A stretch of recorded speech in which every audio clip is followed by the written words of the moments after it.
All right, let me see if I can do video for a little bit. Okay. Thank you everybody for joining us today. Today is board or library trustee refresher and new library board training. We have about 40 minutes of a little presentation for you to kind of remind you of Kansas library law and how it forms the library board. And then we'll have 20 minutes for questions, and we'll try to get you out within an hour.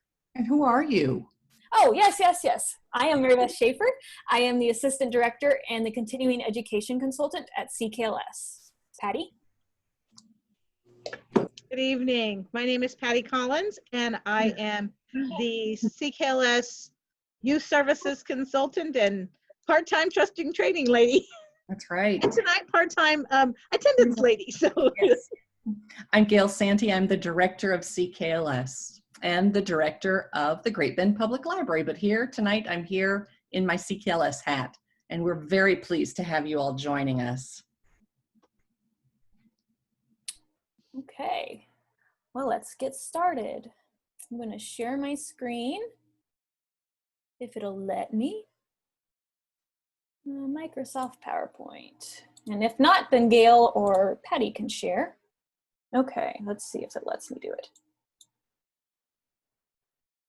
Oh. sometimes in the evenings, when people are at home, our computers get a little slow, and so we do our best, but sometimes things don't always go as we plan. And even though we're in the city compared to some of you, all three of us at times have had our internet connection go a little unstable. So sometimes if we start to fade out in our voices, don't hesitate to say something in the chat that you're losing us. And sometimes we find that when we're scrolling on the screen, that sometimes we do that too. I cannot share today. So Gail or Patty, can you please share the PowerPoint? And if not, we will just go ahead and email it to me, because I, for some reason, don't have it on this one. I'm having nothing but fits from technology today, so it really doesn't matter who you are. It just seems that it happens to everyone.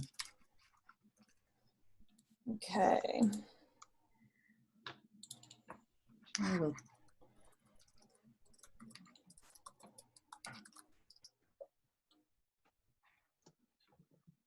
There we go.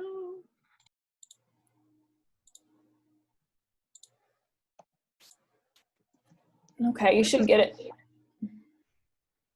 Okay. This is probably the quietest Patty, Maribeth, and Gail have been all for the last 3 months. Well, we try to figure out technology. All right, I just sent it to both of you, so you should get it. Whoever gets it first. I've got it. All right. Me too, but good job, Gail. Okay. Fitz from Technology is my middle name, says Linda Scott from Lebanon. That's great. Is it all one big word too? I think it's a band name. I'm pretty sure it's a band name. Don't use that as your password because it would take forever to type. All right, let me find it. It's hidden here with all of my other windows I've got broken out, and there it is. Okay.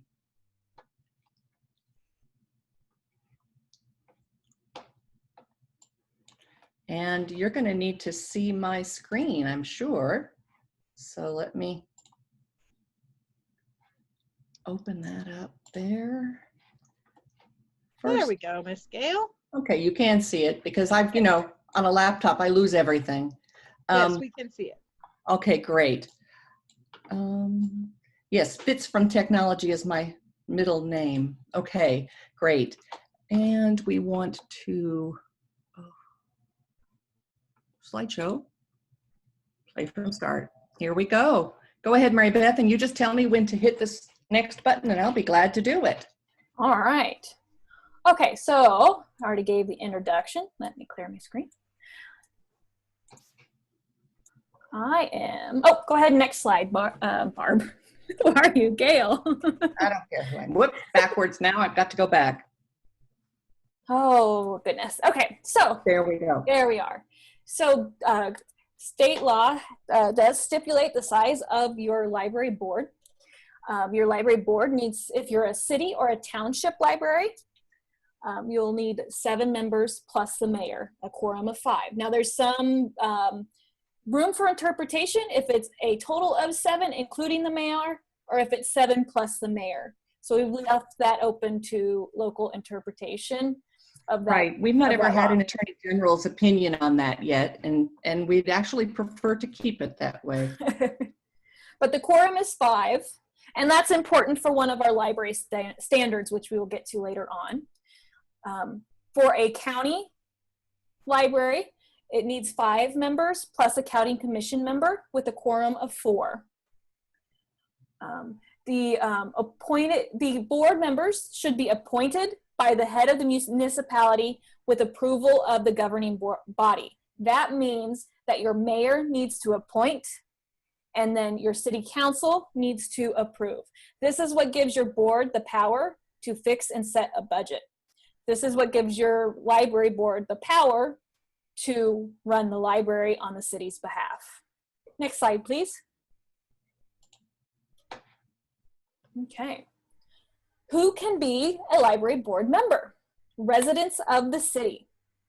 You can do a charter ordinance to expand your boundaries, but you want to be careful with this. You want to make sure you limit how many people can live outside your city borders, because you don't want taxation without representation. People that live outside your city aren't taxed for your library. Right. Your mayor is an ex officio voting member. They are a voting member every single time, not just in a tiebreaker. They cannot appoint a voting proxy. They can send somebody to attend the meeting so he knows what's going on, he or she knows what's going on, but they cannot vote or count towards the quorum. Other city officials are ineligible for appointment, so you can't have the city clerk on your library board. Library board members are volunteers, which means they are unpaid. Any work that they do for the library is unpaid. It's volunteered, and that's state law. Incompatibility of office is what that's referring to. Board members cannot be paid employees of the library. There are 2 separate entities, and that's because the board is the governing entity of the library. Board members can be reimbursed for expenses, such as mileage, meals. If they had to stay overnight to go to a workshop, they can be reimbursed for those expenses, but not paid for their time. I just want to pop in, before I go to the next slide, just want to pop in and say, if you have a question, you can jot it down or you can write it in the chat and we will get right to it. Thank you, Gail. Terms are also set out by state law. Terms are for 4 years and they all expire on April 30th. Even if you, go ahead. I'm going to pop in a lot. We have one library that actually is kind of new in CKLS. It's not been around forever and ever like most of us have. And they actually became a library on January 1st, one year, about a decade ago. Their terms started on January 1st, but after a few years, they got everybody rolling. They still expire on April 30th. Even if you fill an open term, somebody else left the board and you're filling that position, your term would still end on April 30th. That means new terms start on May 1st. So that means also that you should be voting for your officers in your May board meeting. Members can serve 2 consecutive terms, and after that second term, member must be off the board for at least 1 year before being appointed by your city officials again. Vacancies are filled for the remainder of the term, which of course ends on April 31st of whatever year is left in that term. So if you've started on the board filling an unexpired term, say there was 3 years left, after that unfilled term, then you're eligible for 2 more full terms, which would be 11 years. But after you've filled your 2 full terms, you must be off for 1 year. Mm-hmm. Okay. Meetings and officers. Board meetings are regular, and they should have a set time and place for each monthly meeting. You have monthly bills, so you have monthly business to approve. So you should have a monthly meeting. I'm going to say that a lot. Monthly meeting, and try to have it at a regular time. So third Monday at 7:30, because these are public meetings. The public needs to be informed of when they are, and if they're jumping all over the place, it's hard for the public to stay informed. Okay. Special meetings may be called by a chair or a majority of members. There must be a written public notice, and it says 10 days. I think that's old. It should be now 24 hours, so I apologize for that. I should have updated that. But the written public notice should include the meeting's purpose. So a good example, if you had to have a special meeting to decide how you were going to reopen the library, you could have a 24 hours notice. We're going to meet June 17th at 7:30 p.m. to discuss library reopening, and it needs to be publicly posted. Posting on your Facebook page, your library website, or the city website counts as public posting. And officers are elected annually in May after new members join. Okay, next slide. Mary Beth, Yes. is for considering public posting, if I post my flyer in the window facing out in my library, is that enough, or do I need to post it on electronic media somewhere? I believe that it would be enough to fit the meaning of the law if that window outside your library is open to the public. If it's inside a corridor that's locked, then no, that wouldn't suffice. Right. I would say to do diligence and just, you know, in good faith, it'd be good to post it online as well. Right, exactly right. Because what you're doing when you're posting that meeting, if it's a special meeting, is you're complying with the Kansas Open Meetings Act. Yeah. Okay.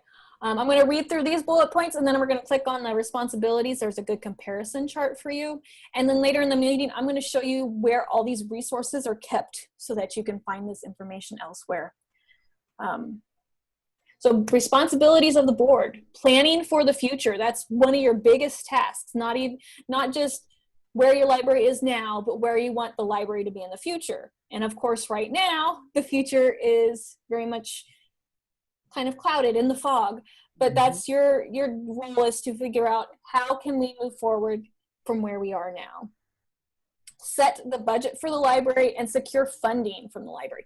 That is why your library board must be appointed by your funding institution, your city, your township, your county, whichever one you are. That's what gives you the power, that appointment by the mayor. That's what gives you the power to set your budget. And then you take it to the city, and the city levies those taxes on your behalf. And all of this is set forth in the Kansas statutes annotated. It's kind of hard to weed through there and understand what they're saying, but it is all in there. Gail, what in the world does Kansas statutes annotated mean? That's Kansas law. Kansas Thank law. you. Kansas law. Another part for boards is to create, adopt, and review library policies. You should try to review your policies we do a rolling basis where you don't have to review them all in one meeting, but at least do some of them every year. Your library situations change. If you still have a policy about payphone use, you probably don't need that policy anymore. But you might need one for cell phone use. If you don't want people using the cell phone, you know, in the library, you would want a policy for that. A big part of being on the board is hiring and firing a librarian, and then setting compensation for the librarian. That's the director, the director of the library. The library director then hires and fires the rest of the staff. Gail has a great way of saying how to, what you're looking for when you hire a library director. Gail, would you like to share that? I sure would. I used to say you need to hire a competent librarian. But in this day and age, that's almost not enough. You need to hire an enthusiastic and competent librarian. The librarian or library director, same person, is the face of the library in the community. And you need to be thinking about what you want your community library to be. And a competent librarian is changing. A competent librarian needs to have computer skills or the willingness to learn computer skills. that being on the computer and using the computer is a big part of library service today. Another responsibility is leasing or erecting a building. Now, once your library has a building, it's kind of one of those things you just kind of keep an eye on. So you don't have to think about that one too often. Another one is making annual reports. That's the state library report and the report to the city. Yes, if you're a board member and you've been on your board for a while,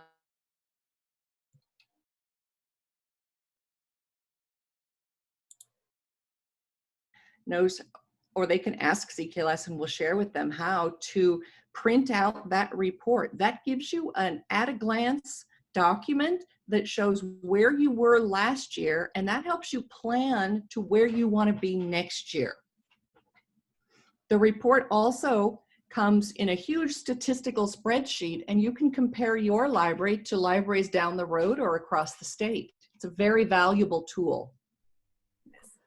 And then the last bullet point I have is make library use free. There are some things that make sense to charge fees for, copying, faxing, those cost the library, so you have a fee to compensate. But circulation of materials should be free of use or at no charge to your library patrons.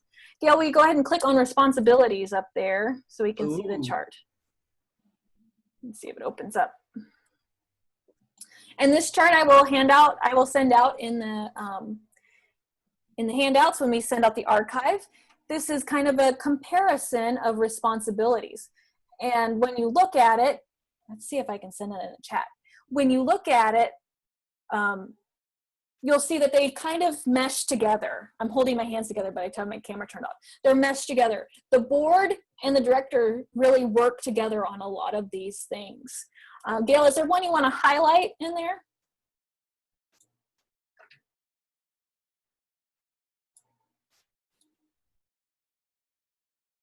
Link. All right. I'm going to get a share button here. And we'll share that link to that file so you can look at that. Comparison of roles. Okay. There we go. All right. Gail, can you go to the next slide, please?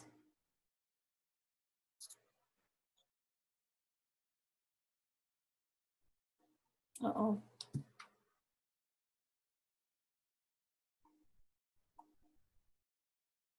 Did I freeze? Or did Gail freeze?